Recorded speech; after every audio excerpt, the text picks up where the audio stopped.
It's a very simple message, but a foresighted contractual design of any cooperation is absolutely key.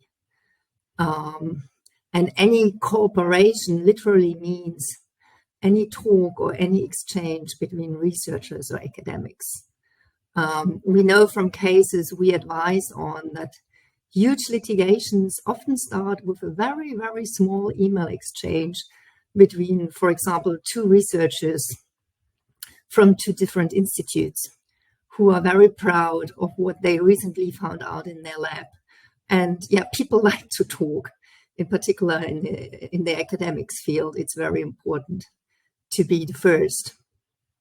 In a globalized world, please also bear in mind that a globally standardized regulation is only possible by contract, in particular in patent law. Otherwise, you will find yourself in a situation where, for example, a US professor and a German researcher and a Japanese professor work together, but depending on the court, when you don't have a choice of law in the contract, 3 different laws could be applied to the very same situation. So what needs ideally to be stipulated in the contract? First of all, the foreground IP, so everything that is jointly or solely developed during the cooperation, including stipulation on the transfer of priority rights when it comes to patents. Secondly, as I already mentioned, very important, the choice of law and the appropriate place of jurisdiction.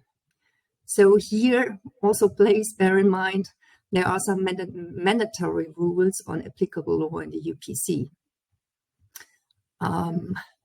It's helpful to have an arbitration agreement, especially with regard to trade secrets.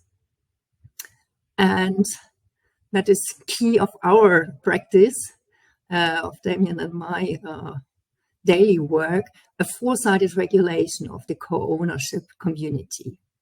So this means regarding joint administration of the joint invention, the use of the invention, who is allowed to do what, about the possibility to grant licenses, the possibility to transfer shares, the enforcement of rights, the maintenance, who bears which costs, all that should be regulated.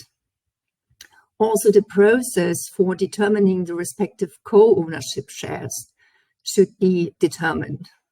For example, it could be based on milestones, or a joint committee could be created that decides about the shares of the co-ownership.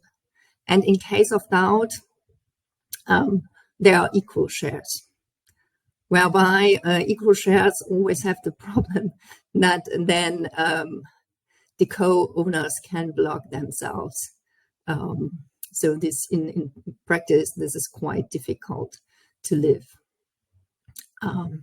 What also should be regulated are publication rights, in particular when academic institutes are involved, because, as I already mentioned, in the academic world, it is extremely important to publish as soon as possible. But of course, it should be made sure that before anything is published, a patent application is filed. Statute of limitations can be regulated. In particular, the parties can waive the statute of limitations. Contractual penalties in the event of parallel applications or uncoordinated publications are also highly recommended.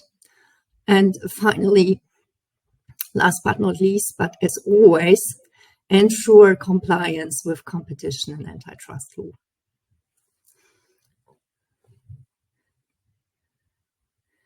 So in case, as a fallback position, in the event you missed to enter into a collaboration agreement in the first place, how to deal with the situation in your company. And here it's important, to have a process, in particular of documentation.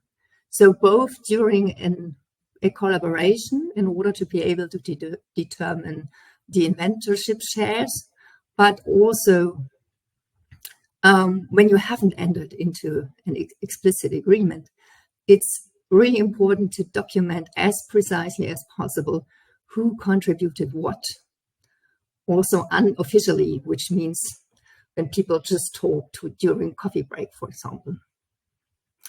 In particular, things should be collected and archived.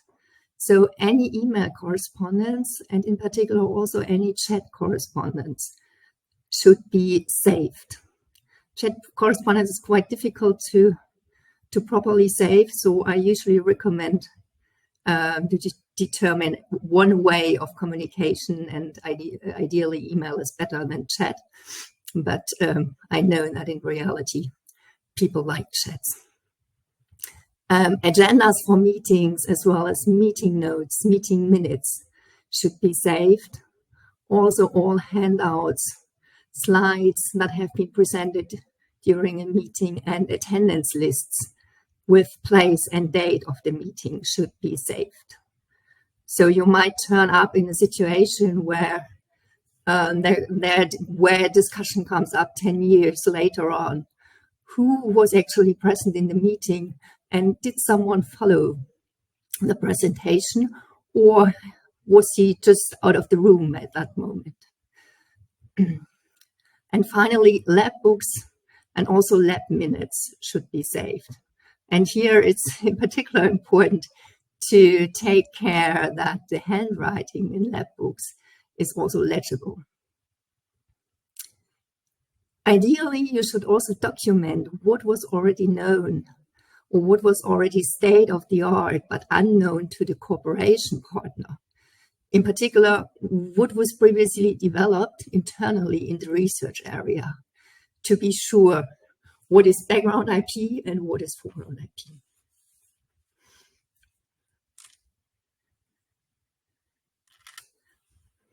Furthermore, I already mentioned people like to talk.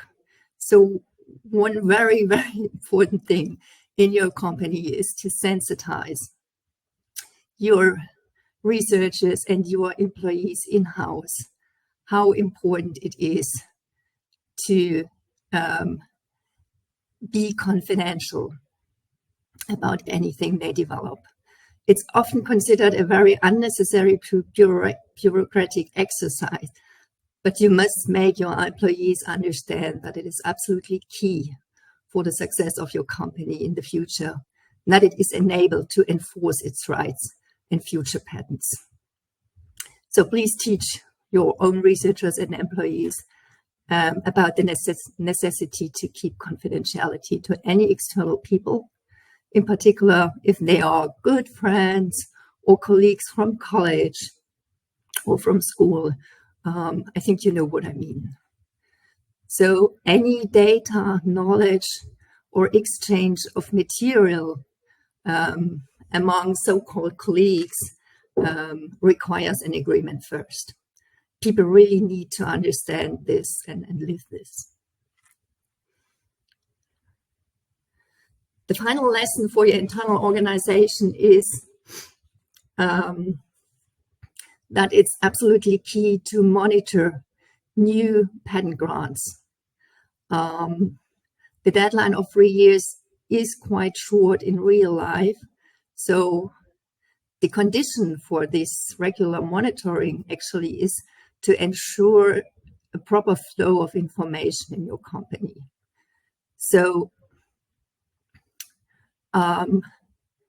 the inventor, the employee inventor, must notify the IP or patent department about any invention he or she has created.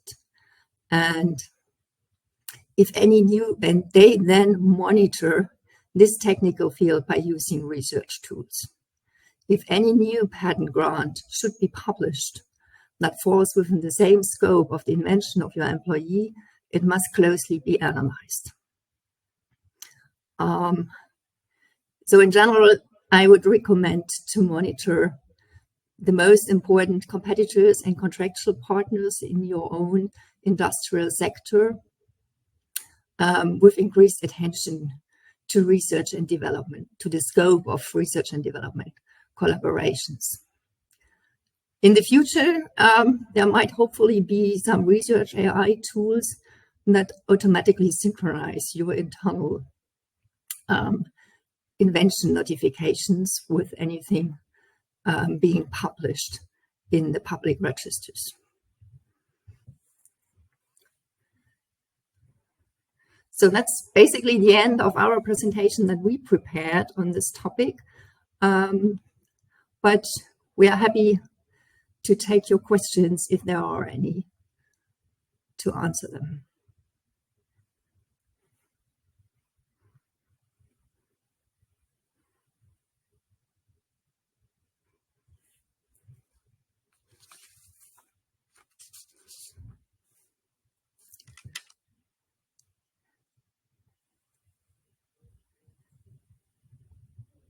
As there's no question in the chat, perhaps one issue that Damien and I discussed during the preparation was what would be the condition for gross negligence under the new rules of statute of limitations applied by the Federal Court of Justice. Because in principle, although I said please monitor any new patent grants closely, from a legal point of view, there is of course no obligation to monitor. So if you don't monitor, it's actually not negligent. But, well, there is no case law on that, at which point in time not monitoring might be considered as gross negligence. Do you want to add something, Damien? Especially with regard to joint research. So generally, you're not obliged to monitor your colleagues you jointly research with, but at some point, if there are some indications that a patent application might have been filed, a German court might rule that you acted gross negligently, not monitoring the patent application. So there might be a thin line. And from the from the perspective of the patent owner, if he's aware of the risk of potential co-entitlement claims, it's recommended to inform the other party, and by that the other party cannot act in good faith anymore, and the limitation period starts. So this is a point to bear in mind when you are on the other side of a collaboration agreement, for example.